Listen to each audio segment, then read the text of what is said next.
కిరణ్ గారు సార్, నిజంగా సాంగ్స్ అయితే చాలా బాగున్నాయి. నిజంగానే మా చిన్నతనం గుర్తు చేశాయి. థ్యాంక్ యూ అన్న, థ్యాంక్ యూ. ఇప్పుడు నార్మల్గా మీరు మీ ఊర్లో టీవీలో చూసిన ఫస్ట్ సినిమా కానీ ఏమన్నా సీరియల్స్ కానీ ఒకసారి చెప్తారా?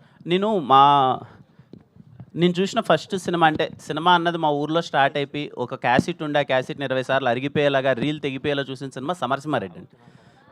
అందుకే నా బాలకృష్ణ గారు పోస్టర్ వేశారు. మా నాన్నగారు బాలయ్య గారికి చాలా పెద్ద ఫ్యాన్ అనమాట. అప్పుడు సమరసింహారెడ్డి, నరసింహనాయుడు, పల్నాడు బ్రహ్మనాయుడు, నేను వేరే సినిమాకి వెళ్దామన్నా వద్దన్నా నన్ను 10 సార్లు వెళ్ళి చూసే థింగ్ అనమాట. అది మా ఇంట్లో ఆ క్యాసెట్ ఉండేది, అది అరిగిపోయింది కూడా అప్పుడు ఫస్ట్ సినిమా. ఇలాగే సక్సెస్గా.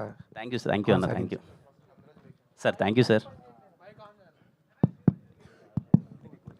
కిరణ్ గారు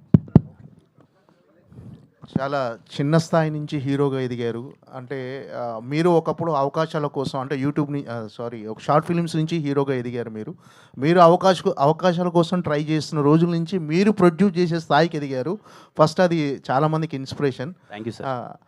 అంటే ఏంటి అంటే ఈ కాన్సెప్ట్ ఏంటంటే మీరు ప్రొడ్యూసర్గా మారడానికి రీజన్ ఏంటి? అంటే కొత్త వాళ్ళని ఎంకరేజ్ చేయాలనా, లేకపోతే ఏంటి ప్రొడ్యూసర్గా మారడానికి రీజన్ ఏంటి సార్? అంటే నా ఉద్దేశం ఖచ్చితంగా ఏదో ఇది మన మీద ఉద్ధరిస్తానని చేస్తానని పెద్ద విషయం కాదు కానీ సార్, నేను చాలా దగ్గరగా చూశాను సార్. అంటే హైదరాబాద్కి వచ్చినప్పుడు మేమందరం నేను షార్ట్ ఫిల్మ్స్ చేసేటప్పుడు ఎంతమంది స్ట్రగుల్ అయ్యారు ఏంటి అన్నది నేను చాలా దగ్గరగా రోజు సాయంత్రం ఉండి రాత్రిపూట ఒక చిన్న హోప్ లేకున్నా అందరూ తిరిగి వెళ్ళిపోవడం చూశాను సార్. అప్పుడే ఎక్కడో చిన్న సీడ్ పడింది సార్. ఒకవేళ దేవుడు పుణ్యాన్ని మనకు అన్ని అదృష్టం కలిసి వచ్చి మనం చేసి నిలబడి మనం తిన్న తర్వాత ఏదైనా కొంచెం మనం చేయగలిగే పరిస్థితి ఉంటే మాత్రం ఖచ్చితంగా చేద్దామన్న హోప్ అయితే ఉంది సార్.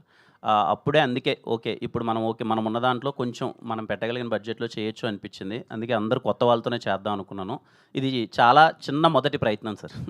అంటే కొత్త వాళ్ళతో చేస్తున్నారు కదా ఈ సినిమా. అంటే థియేటర్లకి రప్పించాలంటే మీరు కమర్షియల్ సినిమా కాదు, ఇది ఎంటర్టైన్మెంట్ లేదు అంటున్నారు.